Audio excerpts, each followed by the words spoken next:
Aclarações sobre temas diversos. Os lamas asseguravam que, ademais, se reencarnava também o corpo físico do defunto, se voltava a pó, e que esses átomos se reencarnavam para formar um novo corpo. A discussão, pois, foi tremenda. Jesus seguiu seu caminho e veio para a Palestina, onde cumpriu uma missão transcendental. Através dele, como já disse, se expressou vivamente o Cristo cósmico. Assim, pois, sai base de uma vez e para sempre, que o Cristo cósmico, cada vez que vai se iniciar uma nova era, vem ao mundo, e se expressa através de algum homem que esteja devidamente preparado. Também é certo, muito certo e de toda verdade, que nunca em sua época o conhecem, que todos os que chegam a ele o rechaçam, e que quase sempre é perseguido ou crucificado, ou envenenado, etc., etc., etc. Assim, pois, ele sempre inicia cada nova era, e se expressa, simplesmente, através de um homem que esteja devidamente preparado. Item estudante. Mestre, o Cristo cósmico se expressa na era de Aquário através de sua pessoa, como avatara desta era. Item mestre. Bom, eu como instrumento posso servir de veículo, e assim é. Se não servisse de veículo ao Cristo cósmico, indubitavelmente não poderia dar os ensinamentos, posto que ele é o iluminador, ele é o que dá a sabedoria, ele é o que tem os conhecimentos, item estudante. Mas, o Senhor não vai morrer crucificado? Item mestre. Pois, agora tudo mudou, o passado é o passado, agora tem que vir o triunfo dos justos, o triunfo da luz sobre as trevas, assim está escrito no Apocalipse de São João. Em todo caso, ele é o instrutor. Em meu caso não sou senão um simples veículo ou instrumento, da mesma forma que um arame elétrico, por exemplo, serve de instrumento à energia elétrica. O Cristo é uma força que passa através do homem que esteja preparado, isso é tudo. Item estudante. Como passou através de Quetzalcoatl, de Cristo e dos outros? Item mestre. Isso é óbvio. Essa é uma força, e se manifesta através de qualquer homem que esteja devidamente preparado. Item estudante. Mestre, em que consiste isso da transmigração das almas? Item mestre. A doutrina da transmigração das almas é a mesma que a metempsicose de Pitágoras. Já sabemos demais, que quando se cumpre o ciclo da manifestação para cada alma, temos que descer aos mundos infernos, isso é óbvio. E depois vem o reascenso, depois da morte segunda, para recomeçar a evolução, que há de começar desde o mineral, inevitavelmente. Essa é a doutrina da transmigração das almas, que tem rechaçado os orgulhosos de todas as escolas, de todas as épocas, e etc., etc., etc. Item estudante. O Cristo cósmico poderia ter vários veículos ao mesmo tempo, ou unicamente utiliza um só veículo? Item mestre. Bom, o Cristo cósmico pode expressar-se através de homens preparados. Na época de Jesus se manifestou também através de João, o Batista, de maneira que João era um Cristo, tão Cristo como Jesus de Nazaré. Por isso a João lhe chamavam o Cristus, lhe diziam o Cristus em linguagem antiga. Cristus João, o ungido. João é perfeito, viva encarnação do Cristo cósmico. Item estudante. Que simbologia existe, mestre, em que os Cristos cósmicos quando tomaram corpo sempre morreram em mãos dos homens? Item mestre. Bom, não digamos os Cristos, porque o Cristo é um, o Cristo é completamente cósmico, universal, é o Logos. Que se pode expressar através de vários homens devidamente preparados, também é muito certo, que na época tem que expressar-se através de um homem para iniciar a era do Aquário, é verdade. É óbvio, que conforme vá passando o tempo, aquele se irá manifestando mais e mais através do homem que inicia a era do Aquário, isso é óbvio. É através do tempo, digo, sua manifestação irá sendo cada vez mais forte. Item estudante. O Senhor dizia há um momento, mestre, que os veículos que serviram para as manifestações do Cristo cósmico, em seu tempo não se lhe seguiu, não se lhes creu. Quais foram as razões pelas quais, em seu momento, não se lhes segue e se lhes crê? Item mestre. Porque, por exemplo, a humanidade gostaria de ver o Cristo aparecer hoje em dia com túnica pela metade da rua, não, e como na época da antiga Palestina. E se aparecesse hoje em dia o Cristo, não o veriam assim nessa forma. Vê-lo-iam, pois, simplesmente, vestido ao estilo da época, não? E então a gente não lhe faria caso, item estudante. Mas ao Cristo, em sua época, tampouco lhe fizeram muito caso, quer dizer, o cristianismo começou a tomar auge muitos anos depois da morte de Jesus de Nazaré, item mestre. Mas em sua época não lhe fizeram caso, simplesmente, porque muitos pensavam que o Avatar era outro, jamais creram que era ele, e na mesma Palestina pensavam que o Avatar era João, mas não Jesus. Item estudante. E o mesmo ocorreu com os outros Cristos, que em sua época não lhes creram, Quetzalcoatl, Hermes Trismegisto. Item mestre. Assim é. Sempre houve, pois, uma grande porção de humanidade que em sua época rechaça ao Cristo. Porque resulta que o Cristo é completamente revolucionário, que se sai de todas as normas estabelecidas, que não está de acordo com os preconceitos sociais ou religiosos de sua época, que é terrivelmente rebelde, e isso contraria, isso não o aceitam as gentes de sua época. Porque as gentes de cada época gostariam de ver que o Cristo está de acordo com seus preconceitos, com seus costumes, com seus fanatismos, etc., mas se vem alguém a pôr abaixo aquilo que tanto querem, aquilo que tanto amam, de maneira nenhuma crerão que esse é o Cristo. Item estudante. Exatamente, mestre, o senhor como avatara desta era de Aquário, qual é a sua mensagem de revolução e rebeldia? Item mestre. Em primeiro lugar, nos levantamos, precisamente, contra os dogmas estabelecidos. Não estamos de acordo com o dogma da evolução, ensinamos a lei da transmigração das almas, tal como a apresentou o Sr. Krishna, divulgamos, publicamente, à luz do dia, o grande arcano. Em outros tempos, aqueles que divulgavam o grande arcano eram condenados à pena de morte, cortava-lhes a cabeça, arrancava-lhes o coração, e suas cinzas eram dispersadas aos quatro ventos, isso era no Egito dos faraós. Também lhes ensinamos, pois, o caminho da revolução da consciência. Nesse sentido nos apartamos de todas as escolas contemporâneas. Essa é nossa rebeldia, esse é o aspecto revolucionário de nossa doutrina, e é óbvio que as gentes, os chefes das distintas seitas contemporâneas, de forma alguma poderiam estar de acordo conosco. Item estudante. Mestre, qual é a razão pela qual, anteriormente, aos que divulgavam o grande arcano lhes tiravam a vida? Item mestre. Porque como esta é a chave do poder, a que dá o cetro aos reis, se queria conservar sempre em segredo. De forma alguma se desejava que todas as gentes alcançassem senhorio. É claro que o senhorio era para os poucos, não para os muitos. E por isso o segredo era guardado entre o sigilo dos templos. Nós rompemos com tudo isso, e entregamos, publicamente, o grande arcano, à luz do dia em livros impressos, e na rua. Isso não nos perdoarão jamais as gentes reacionárias, item estudante. Mestre, com a prática do grande arcano. Não somente, pois, com a prática do grande arcano se adquire o cetro, senão que tem que ir unida com outra ação, que é a destruição do ego, verdade? Item mestre. Sim, mas o fundamento é, precisamente, o grande arcano. Porque podemos utilizar também o poder erótico sexual para a eliminação do mim mesmo, do si mesmo, e isso já está dito. Assim pois, no grande arcano se acha a chave de todos os poderes, a chave dos mistérios da vida e da morte, item estudante. Uma coisa conduz à outra? Item mestre. É óbvio. Por algo é que São Pedro tem duas chaves. As duas chaves de Pedro nos convidam à reflexão. Solve e coagula, dizem os alquimistas medievais, dissolvei e coagulai. Dissolvei os elementos inumanos que formam o ego, e coagulai o hidrogênio sexual Si12, na forma dos corpos existenciais superiores do ser, para encarnar ao ser e nos convertermos em homens verdadeiros. A outra parte? Sacrifício pela humanidade, levantar a tocha bem no alto para iluminar o caminho de outros. Se nós trabalhamos com os três verdadeiros fatores da revolução da consciência, nos convertemos em verdadeiros homens, agarramos o cetro de poder em nossa mão direita, isso é tudo. Item estudante.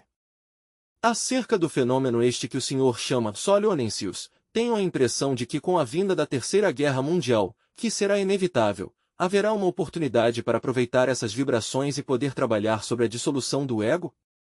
Item mestre. Assim é.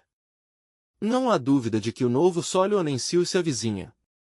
Não se conseguiu ainda fazer uma tabela periódica sobre os Solionensius, isto pertence aos cálculos mais secretos. Mas, é óbvio que em um próximo Solionensius pode estourar a Terceira Guerra Mundial. Mas há outros fatores que influem também, decididamente, sobre a vida dos povos. Quero me referir, de forma enfática, agora, ao cometa esse, que acaba de romper em nosso sistema solar. Item estudante. Cultutec. Item mestre. Se um corpo estranho, por exemplo, penetrasse em nosso organismo, o que sucederia? É óbvio que algo mal, não? Houve casos em que, por exemplo, os cirurgiões esqueceram as tesouras, as deixaram metidas entre o corpo de uma pessoa, e é claro, que essa pessoa esteve a ponto de morrer, ou morreu, ou teve que voltar a se operar. Qualquer corpo estranho metido dentro de nosso corpo físico origina desordens. Uma simples espinha que se nos meta na carne, nos causa um pequeno abscesso, verdade? Origina uma desordem. Agora bem, o sistema solar é um organismo vivo, visto de longe parece um homem caminhando através do espaço infinito. E rompeu dentro do sistema solar um cometa gigantesco, que nestes dias se fará muito visível no espaço. Estamos a 29 de dezembro, não? E se disse que para janeiro será mais visível, e tem que produzir algum resultado dentro do corpo do sistema solar, nefasto, inevitavelmente. Por quê? Nunca vemos que algo estranho metido em um organismo humano possa produzir aspectos benéficos para o mesmo. Assim também, pois, dentro do sistema solar, que é um organismo, se algo se mete, esse algo tem que produzir uma desordem.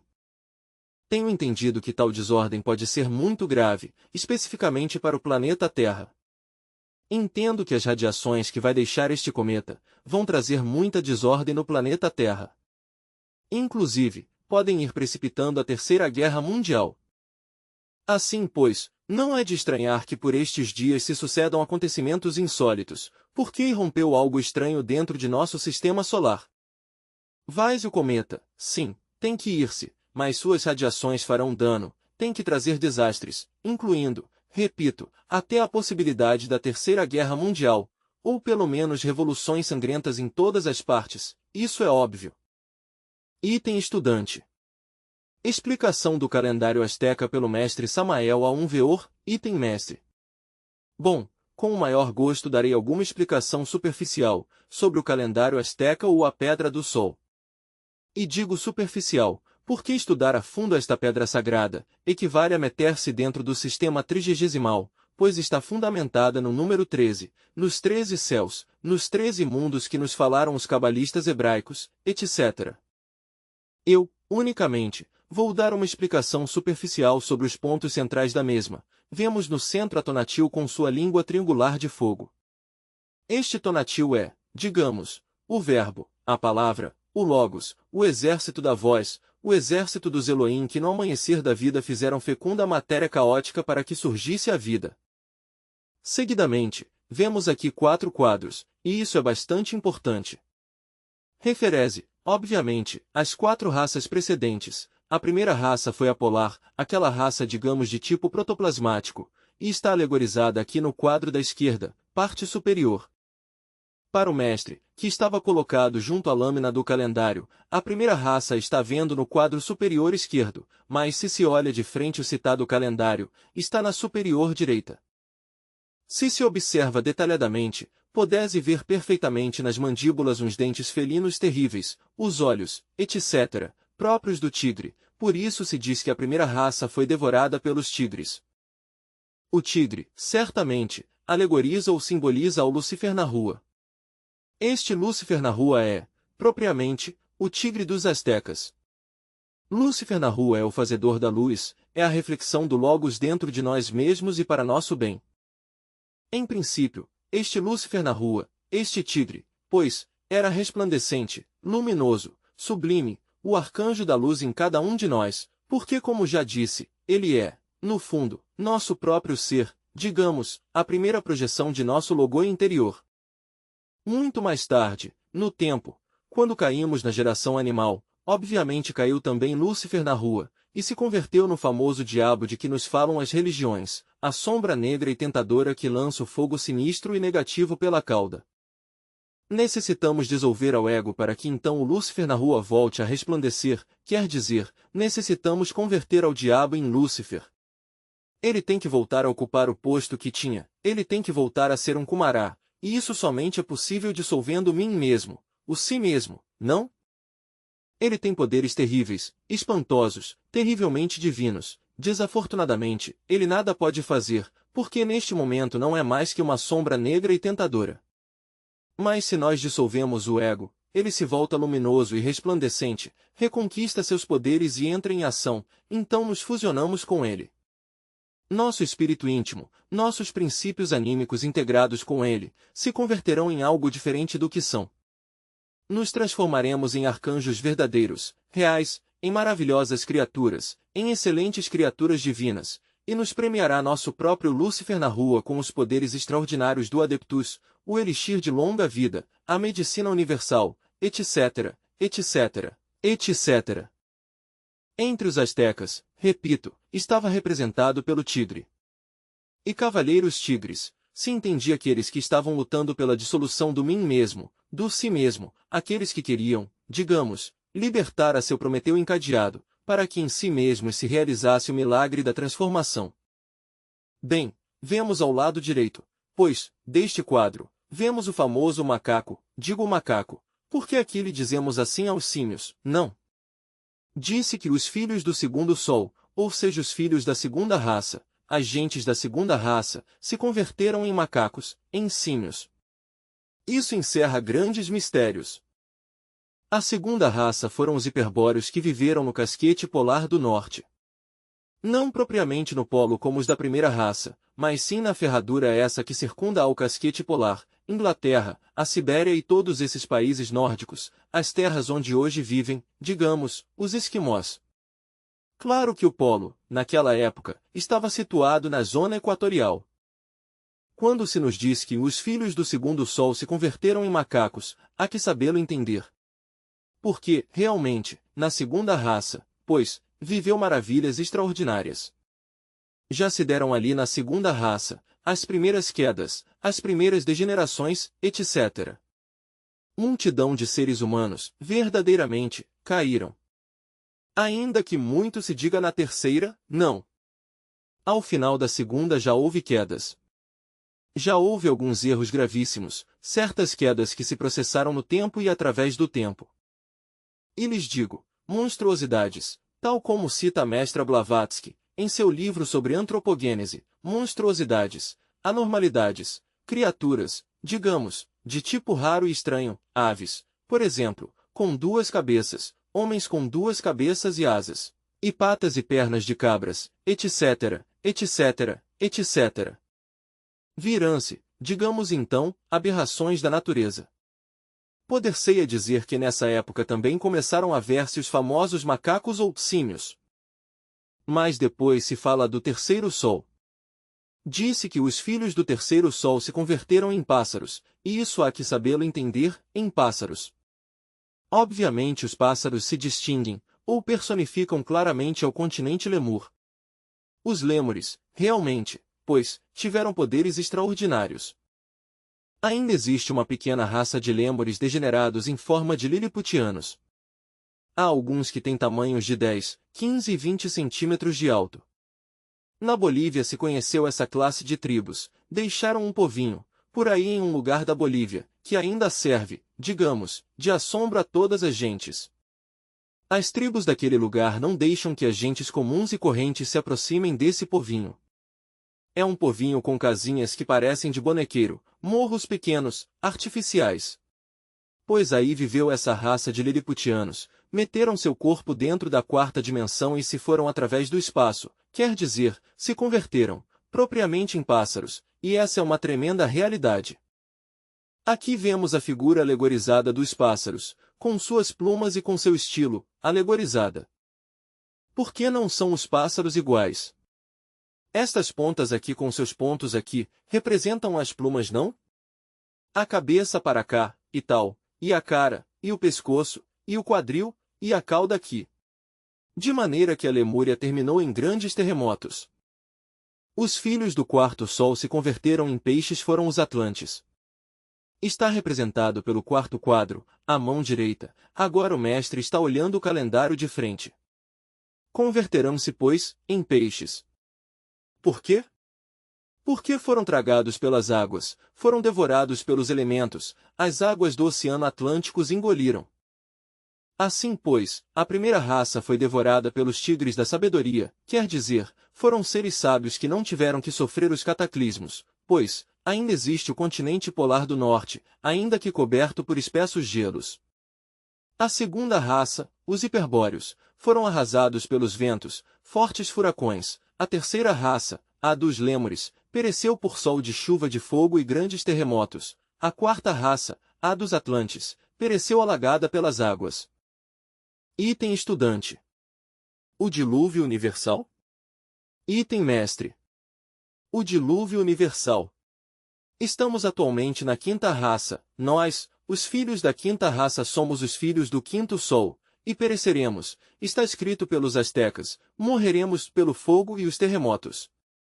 Os filhos do primeiro sol, os tigres os engoliram. Os filhos do segundo sol, os hiperbóreos, pereceram arrasados pelos fortes furacões. Os filhos do terceiro sol, os lêmures, pereceram por fortes terremotos e sol de chuva de fogo. Os filhos do quarto sol, os atlantes, pereceram tragados pelas águas, foi quando o dilúvio. Mas nós, os filhos do quinto sol, pereceremos pelo fogo e os terremotos. Assim está escrito pela sabedoria asteca e se cumprirá em todas e cada uma de suas partes. O Logos está no centro, porque ele é o que verdadeiramente rege todo este grande universo. Ele é o que sempre foi e o que sempre será. Quanto aos demais detalhes, os encontrarás aqui perfeitamente escritos, na ilustração que vai às costas. Eu somente me limito agora a estes 4 quadros, porque todo o mais, em detalhe cronológico, está aqui. Item estudante. Mensagem de Natal. O Senhor diz que se vão ao inferno de Júpiter, ou seja, a sexta esfera. Os avarentos e esbanjadores. Eu gostaria, mestre, que o Senhor pudesse nos pontuar, onde termina a generosidade e começa o esbanjo. Item mestre. Bom, a generosidade e o esbanjo são realmente, digamos, 2 aspectos de uma mesma coisa, não? Há que saber administrar os bens da terra dentro da lei da balança.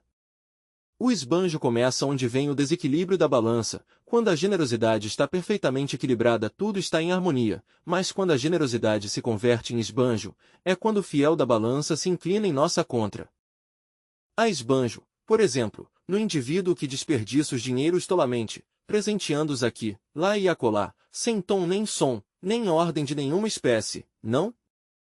Há esbanjo no indivíduo que, querendo demonstrar, pois, seu luxo, seu poderio, seu senhorio, malgasta o dinheiro em vaidades, em coisas e casas, em tolices, em vaidades de qualquer espécie, não? Isso é esbanjo. Um indivíduo, por exemplo, que gosta de ostentar, e gasta o dinheiro com esse propósito, não? Aí há um esbanjo. Quer dizer, gastar é correto. Mas gastar inutilmente é esbanjo. E com isso concretei tudo. Item estudante. A gentileza de nos explicar, palavra por palavra, o que significa essa lei do trogo autogocrático cósmico comum. Item mestre. Com o maior gosto. A palavra trogo, já se sabe que o mesmo termo está dizendo, não? Se relaciona com a questão alimentícia, não? Alto, ou trogo alto, se relaciona com o mesmo, a forma como um come, a forma como consome, etc., não? Aquela lei que rege isto. Ego, pois, claro está, se relaciona com a questão egóica ou pessoal, não? Egocrático. E cósmico, porque se trata de uma lei cósmica, e comum, porque é mais comum que o quê? Que a chuva, que o sol, que tudo. Agora bem, essa lei do eterno trogo autogocrático cósmico comum, vem a cristalizar em nosso mundo, exatamente, de acordo com a água, senão a água não cristaliza. Se tirássemos da terra toda a água, se não existisse água sobre a face da terra, pois então não poderia se processar essa lei, não poderia cristalizar em nosso planeta Terra e todos morreríamos de fome. Assim pois, a lei do eterno trogo autogocrático cósmico comum tem dois fatores: primeiro, engolir; segundo, ser engolido. O peixe grande engolirá o pequeno sempre, isso é óbvio. Põe-se a comer o pobre coelho e não falta o tigre junto, a ver se o almoça, isso é lei. Também existe a recíproca alimentação entre os mundos. Já sabemos que dentro do interior da Terra, por exemplo, os metais se alimentam uns aos outros.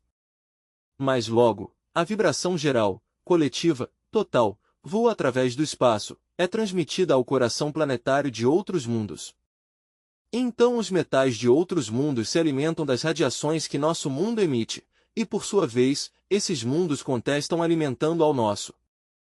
E assim os mundos se alimentam uns aos outros, e sobre essa alimentação comum ou recíproca alimentação planetária, vem a sustentar o equilíbrio de todo o sistema solar. Tal lei advém originalmente do Santo Okidano, onipresente, onipenetrante, onisciente. O Santo Okidano é aquele raio que nos une ao sagrado Sol absoluto, que o levamos cada um em si mesmos e dentro de si mesmos, aqui e agora. Esse raio, para manifestar-se, se desdobra nos três fatores principais do universo, digamos, nas três forças primárias da criação. Esses três fatores, ou três raios principais da criação são, primeiro, o santo afirmar; segundo, o santo negar; terceiro, o santo conciliar. Sem esses três fatores, o Santo Okidano, onipresente, onipenetrante, onisciente, não poderia criar. Agora, pensemos na totalidade do Santo Okidano emanando do sagrado Sol absoluto, fica envolvido no amanhecer da vida, em nosso mundo, mas não aprisionado em nosso mundo. Para poder criar mundos deve desdobrar-se o Santo Okidano nas três forças primárias da natureza: santo afirmar, santo negar, santo conciliar.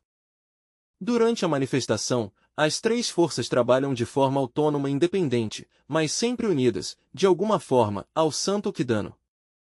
Terminada a manifestação, as três forças se integram no Santo Okidano, e então, este regressa ao sagrado Sol absoluto. Pois bem, é necessário saber que a lei do eterno trogo autogocrático cósmico comum advém, originalmente, do Santo Okidano. É, pois, um absurdo atentar contra essa grande lei. Os vegetarianos cometem o erro, pois, de querer violar a lei do eterno trogo autogocrático cósmico comum, e o resultado é o fracasso. Por muito vegetariano que seja na hora da morte os vermes nos engolem, e assim é que se cumpre a lei do eterno trogo autogocrático cósmico comum. Eu considero que se necessita, pelo menos, 25% de carne dentro dos alimentos, se é que não queremos enfermar e morrer antes do tempo. Lei é lei e a lei se cumpre, custe o que custar. Item estudante. Mestre, o senhor fala em sua obra de que os ironicos vão também ao inferno de Marte, a quinta esfera. A respeito dos ironicos, exatamente, quem são as pessoas que possuem este pecado? Item mestre. Em todo caso, quero dizer com inteira clareza, que ao falar eu de iracundos ou de ironicos, e tudo, me refiro propriamente ao enojo, ou à cólera. É claro que os indivíduos coléricos, furiosos, ou ainda, os que tenham digamos, cólera muito fina, todos vão, obviamente, a parar no quinto círculo dantesco, item estudante. Mestre, conteme, quantas vezes se pode praticar, em um dia, o grande arcano, e o que é o que se chama a pausa magnética? Item mestre. Bom, eu entendo que se deve praticar uma só vez diária. Não está bem praticar o grande arcano no dia, devese praticar nas noites. Porque com o grande arcano nós queremos criar os corpos existenciais superiores do ser, e obviamente, as criações se fazem sempre na obscuridade, nas trevas. Observese, por exemplo, a criatura dentro do ventre materno, foi pois, ou tem que se gestar nas trevas, a concepção se realiza entre a obscuridade e graças à disposição dos órgãos sexuais do homem e da mulher. Se expomos aos raios do sol os ovos de uma galinha, com o propósito de que ela os incube ali, sem proteção nenhuma, estes, pois, não chocarão, e se algum pintinho chega a sair dos mesmos, sairá enfermo, franzino, e morrerá. Assim, pois, resulta absurdo praticar o grande arcano no dia. Obviamente, que dita prática deve fazer-se na noite. Porque o alquimista trabalha no silêncio e entre a superobscuridade, jamais à luz do sol, porque os raios do sol destroem toda geração, e isso já está demonstrado. Se pratica uma só vez e na noite, não no dia. Quanto à pausa magnética criadora, costuma ser até uma necessidade. Pois, claro que se necessita que as forças se reconcentrem, de vez em quando, para poder continuar a obra. Ademais, o excesso da prática traz fastio a longo prazo, digamos, um intercâmbio demasiado avassalador de forças magnéticas e elétricas, se faz necessário que de vez em quando exista uma pausa. Esta costuma ser construtiva, benéfica para os organismos. Assim, pois, é aconselhável. Item estudante. Em sua obra nos fala que aquelas pessoas que cometem pecado contra a natureza vão para o sétimo inferno de Saturno. Entre quem se vão para lá, estão quem enxertam as plantas, ou quem fazem as inseminações artificiais. Quer nos explicar o Senhor, expressamente, por que os enxertadores se vão para o sétimo inferno de Saturno? Item mestre. Precisamente por estarem adulterando os elementos da Terra. Tenha-se em conta que Saturno, o mesmo que a constelação de Capricórnio, estão relacionadas com o elemento terra. Obviamente, pois, sucede que cada planta, da qual extraímos nosso alimento, se acha, pois, em condições naturais de captar as forças de todo o megalocosmos. Mas quando uma planta é enxertada, sofre de fato, em sua constituição íntima e bioquímica, uma alteração, então já, se incapacita de fato para poder captar as forças infinitas do megalocosmos. Ao não poderem captá-las devidamente, então assimilarão forças de uma ordem inferior, cujo resultado vem a ficar no fundo vital das celuloses, dos átomos, das moléculas, dos elementos que havemos de usar para alimentar nossos corpos. Assim, pois, essas forças vitais íntimas alteradas, obviamente, já não poderão estabelecer em nosso corpo harmonia, antes bem, serão fontes de desgraças inarmônicas. Assim, pois, a alteração ou adulteração dos elementos que o homem necessita para seu alimento é um dos crimes mais grandes que se cometem contra a natureza. Tais delitos são devidamente castigados, pois, na esfera submersa de Saturno, no sétimo círculo dantesco, isso é tudo. Item estudante. Mestre, quando uma pessoa ainda não completou o ciclo das 108 encarnações, pois 108 oportunidades lhe são dadas, e desencarna, normalmente, para onde vai? Item mestre. Quando qualquer pessoa não completou ainda suas 108 vidas, é óbvio que, depois da morte, vive no mundo molecular, ali, tranquilamente aguarda a hora, o momento para seu regresso, isso é óbvio. Indubitavelmente há de retornar. Agora bem, o que retorna não é a personalidade, pois esta se forma durante os 7 primeiros anos da infância, e fica descartada na hora da morte, se desintegra no panteão. O que retorna, repito, é o ego, o eu, o mim mesmo, o si mesmo, mas há de retornar em seu instante, de acordo com a lei do karma, em seu momento preciso. Então, de todos os modos, a eternidade engole, digamos, ao falecido, para depois vomitar, jogar para fora, não? Lançá-lo outra vez a este mundo físico. Mas quando já se cumprem as 108 existências, então já, todo o retorno fica cancelado. Desde esse momento ficamos submetidos, exclusivamente, à lei da transmigração das almas. Essa lei já foi estipulada pelo Sr. Krishna, na Índia, 1000 anos antes de Jesus Cristo, implica o descenso involutivo dentro das entranhas de nosso mundo, até conseguir a morte segunda, da qual nos falaria o Apocalipse de São João, e Nosso Senhor o Cristo em seus Evangelhos. Concluída a desintegração do total do ego, no nono círculo dantesco, ressurge a essência, isso é óbvio, sai à superfície, à luz do sol, para recomeçar um novo processo evolutivo, que haverá de começar pelo reino mineral, continuar no vegetal, prosseguir no animal, até reconquistar o estado de humanoide que outrora se perderá. Item estudante. Mestre, quando o desencarnado está nesse estado molecular, tem consciência de si mesmo, ou não a tem? Item mestre. Se um não adquiriu consciência de si mesmo agora, por que tem que tê-la já depois da vida, ou depois da morte? Digo. 1. Aos mundos internos, a região molecular leva o que conseguiu. Se aqui não fizemos consciência, por que temos que tê-la depois de mortos?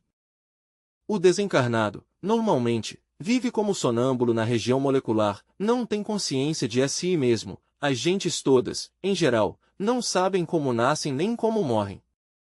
Morrem sem saber a que horas, nascem sem saber por quê, nem em que instante. As gentes andam com uma venda nos olhos do berço até o sepulcro. Os desencarnados normais, comuns e correntes, são seres inconscientes, vivem nos mundos internos, na região molecular, digamos, com a consciência dormida, andam sonhando, parecem sonâmbulos, isso é tudo. Em qualquer momento regressam sem saber nem como, nem porquê. Assim é sua vida, assim é sua morte, assim é tudo. Item estudante. Que vantagens leva, mestre, um ser que no momento de desencarnar tem consciência contra quem não a tem? Item mestre. Pois, a vantagem de poder, digamos, selecionar sua matriz, a matriz onde há de penetrar antes de nascer, não? A vantagem, pois, de fechar matriz se quiser, para não voltar, a vantagem de escolher, digamos, o ambiente mais adequado. Em troca, o que está dormido não tem nenhuma destas vantagens, nasce automaticamente, assim como morre, item estudante. E aquele que fecha matrizes, mestre, quer dizer que ele pode escolher não seguir encarnando? Item mestre. Bom, há gentes que não têm vontade de voltar, não? E que tampouco servem para mestres. Aqui no mundo físico, pois, se propõem dissolver o ego, e ainda que não o consigam totalmente, continuam com esse trabalho depois de mortos. Essas classes de gentes, pois, podem não voltar.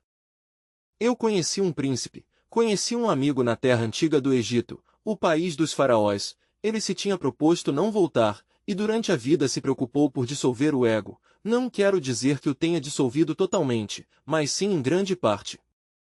Depois de sua desencarnação, os sacerdotes o ajudaram muitíssimo. Então, já morto, na região molecular, novamente, como diriam os egípcios, os sacerdotes lhes faziam chegar a recordação de seus desejos, lhe diziam, não voltes, não voltes. Afastate, afastate. E essa voz chegava a ele, ele a escutava. Sucedeu que, então, ele foi submetido a certas provas. Primeiro que tudo, depois de ter revisado a vida que acabava de passar, 2 gênios, um com pedras brancas e outro com pedras negras, fizeram uma recontagem de seu karma. As pedras brancas significavam suas boas obras, as pedrinhas negras suas más obras. E esses gênios, não está demais lhes dizer, eram 2 partes de seu ser, que todo mundo tem. Depois de tudo, o furacão do karma ressoava nos âmbitos profundos do Amenti, mas ele permaneceu sereno. Suscitarão-se tempestades interiores, no cosmos, e ele permaneceu sereno, tranquilo. Os sacerdotes o ajudavam dizendo-lhe, afastate, afastate.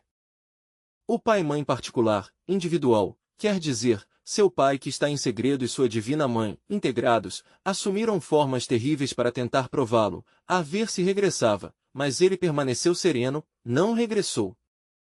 Distintas matrizes quiseram atraí-lo, mas ele não se deixou atrair por nenhuma matriz. Fechou matriz, permaneceu em um estado de consciência, digamos, submerso dentro do vazio iluminador, sem se deixar atrair para nenhuma matriz, e os sacerdotes lhe faziam chegar suas recordações, não venhas. Ao fim, foi admitido em um paraíso, nos mundos superiores, na região molecular, regida por um Deva. E ali continuou com seu trabalho da dissolução do eu. A divina mãe Kundalini lutou com ele, ajudando-o a dissolver o ego, o mim mesmo, o si mesmo. Ao fim conseguiu dissolver os elementos inumanos, então, se transformou em uma bela criatura, parecia uma beleza, uma menina formosa lá, vista nos mundos internos. Mais tarde, passou por outras fases do conhecimento, mais elevadas, e ao fim, já desprovido completamente de ego, se submergiu entre o oceano da grande realidade, entre o oceano da vida livre em seu movimento. Não como um mestre da fraternidade universal branca, nem nada pelo estilo, não. Mas bem como um Buda elemental. Tomou a forma de uma preciosa menina inefável e vive nessas regiões em um estado de dita incomparável. Pode continuar nessas regiões para sempre. Mas se desejasse regressar, bem poderia fazê-lo na futura sexta raça raiz, para trilhar a senda da autorrealização íntima do ser. Mas se não quisesse a autorrealização, não quisesse a maestria, se submergirá para sempre entre o oceano da grande realidade, como um elemental búdico, e cheio de felicidade, e isso é tudo. Item estudante. Mestre, o senhor nos fala de que a mãe Kundalini o ajudou desencarnado. Os seres desencarnados também praticam na nona esfera? Item mestre. Também, mas não estou aludindo, neste momento, a práticas de magia sexual. Estou me referindo de forma enfática, clara e precisa, a que ela o ajudou à dissolução dos elementos inumanos, já através da compreensão, já com seu poder sagrado. O certo foi que ele ficou livre do ego e se submergiu entre o seio da grande realidade. Muitas almas do povo asteca fizeram o mesmo. Alguns vivem o paraíso de Taloque, na região da grande concentração ou da suprema felicidade, ou dos cabelos longos, ou no mundo de Maitreya, etc. Ainda que não tenham alcançado a maestria. Mas, é certo, que há muitas almas desse período que fizeram essa operação, adiaram a autorrealização para a sexta raça raiz. Obviamente, aqueles que agora não podem autorrealizar-se, mas que se submergem entre o seio da grande realidade, estão livres para poder retornar na sexta raça raiz e se assim o desejarem, em uma era de ouro, podem autorrealizar-se. Item estudante. Como se pratica, em outras dimensões, mestre, a magia sexual? Item mestre. Bom, normalmente, a magia sexual se pratica com corpo físico, não? É possível, também, que alguns queiram praticar magia sexual sem corpo físico. Por exemplo, há alguns lamas no Tibete, que praticam, não com mulheres de carne e osso, senão que se casam com determinadas deusas femininas dos mundos superiores de consciência cósmica, e com elas praticam nos mundos superiores. E esses lamas, dizem que preferem esse tipo de práticas com mulheres que não sejam de carne e osso. Porque com as de carne e osso não querem nada, item estudante. Item mestre. Possivelmente, por sua forma de pensar. É claro, tudo é possível. Não nego que exista a possibilidade de realizar tais práticas com deusas fora do corpo físico, não? Mas nós temos que marchar pela senda da prática concreta. As gentes, comuns e correntes, não terão a consciência desses lamas, como para poder se casar com deusas e ir trabalhar lá, fora do corpo físico. O melhor é que se casem com mulheres de carne e osso e realizem suas práticas, aqui e agora. Item estudante. Mestre, quem são os tântricos cinzas? Em que consiste o tantrismo cinza? Item mestre. O tantrismo cinza é prejudicial, somente se busca a prolongação do prazer evitando a ejaculação seminal, nada mais. Nesse caso, tal tântrico, a única coisa que quer é desfrutar de seus gozos animais, não tem nenhum anelo espiritual. A ele se cair, importa pouco, volta e segue com suas práticas dessas como sempre. Item estudante. Na atualidade, as autoridades reprimem mais o uso da maconha que o do álcool, sendo que aparentemente, pelo menos fisicamente, os efeitos da bebida são mais daninhos que os da maconha, item mestre. Ambos são daninhos. O álcool é, digamos, próprio do abismo. O álcool conduz os seres humanos aos piores, aos maiores fracassos. Com o álcool não podem haver compromissos. Há quem diga, vou tomar um copinho e nada mais, bom, eu sempre não tomo mais senão 3 ou 4 copinhos, e nada mais. Com o álcool não pode haver compromissos, porque, cedo ou tarde, o demônio do alcool mete a punhalada pelas costas. Com ele há que ser radical, ou se toma ou não se toma. Mas compromissos de nenhuma espécie. Agora, quanto à maconha, pois, tem ela o poder como para despertar determinados chakras em um momento dado. Mas nos faz entrar em funções de tipo infra-humano. O sujeito, sob o impulso da maconha pode, inclusive, desdobrar-se, abandonar o corpo físico, mas entrará, inevitavelmente, nos mundos submersos. Porque esse tipo de percepções sempre é submersa. Obviamente, as representações que as percepções psíquicas podem contemplar durante os estados aqueles próprios da maconha, são muito similares e da mesma natureza que os que provoca o abominável órgão kundartiguador. Assim, pois, as representações da maconha e as do abominável órgão kundartiguador são as mesmas.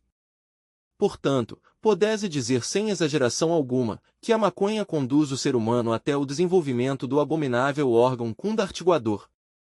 Quer dizer, podemos assentar, como corolário, que o indivíduo que fume maconha é um candidato seguro para o abismo e a morte segunda. É, pois, um fracasso. Agora bem, as vibrações venenosquirianas que produz a maconha infectam a mente de forma horripilante.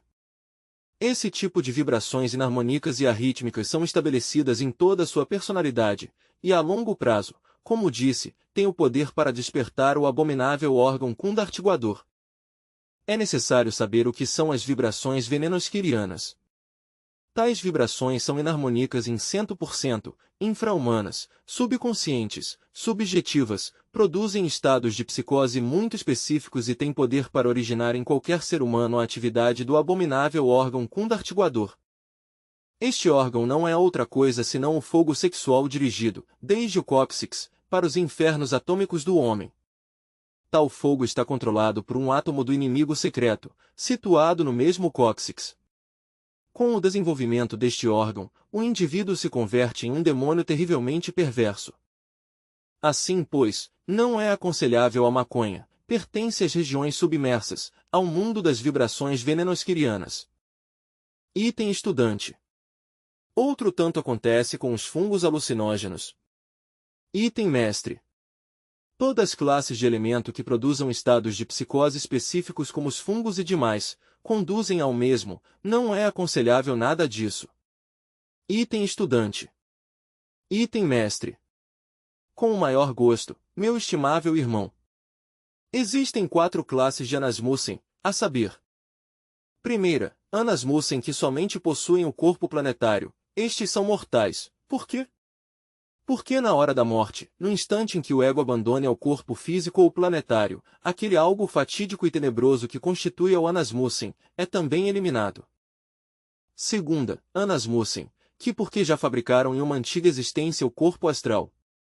É óbvio que se esses não eliminam esse algo fatal que constitui o Anasmussen, terão que reincorporar-se em organismos animais, para eliminar a substância própria do Anasmussen.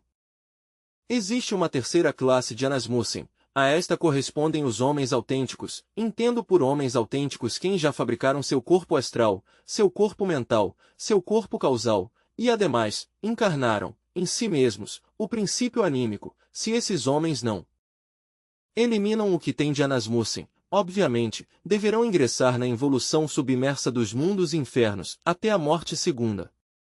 Depois, a essência pura, ressurgirá à luz do sol, para recomeçar estados evolutivos, que hão de começar pelo mineral, forçosamente. E existe uma quarta classe de Anasmussen, a dos anjos, arcanjos, seres divinos, seres inefáveis, tronos, etc., que é a pior. Por exemplo, Moloch, Andrameleque, Lilith, Naema, etc., são Anasmussen de quarto tipo. Se essa classe de Anasmussen de quarto tipo não elimina o que tem de Anasmussen, hão de descer aos mundos infernos, inevitavelmente, para evoluir no tempo, até a morte segunda. Assim, pois, há 4 classes de Anasmussen, e isso é algo que todos devem saber, é algo muito importante. Item estudante. Qual seria a definição de um Anasmussen? Item mestre. Pois, buscamos definições concretas para os Anasmussen, mas não é possível, porque são 4 classes de Anasmussen e cada um tem sua definição específica, definida. Uma mesma definição não serve para as 4 classes. Item estudante. O que quer dizer, etimologicamente, Anasmussen? Item mestre. Um indivíduo que possui um agente destrutivo dentro. Com o maior gosto vamos a conversar um pouquinho sobre os extraterrestres. Certamente.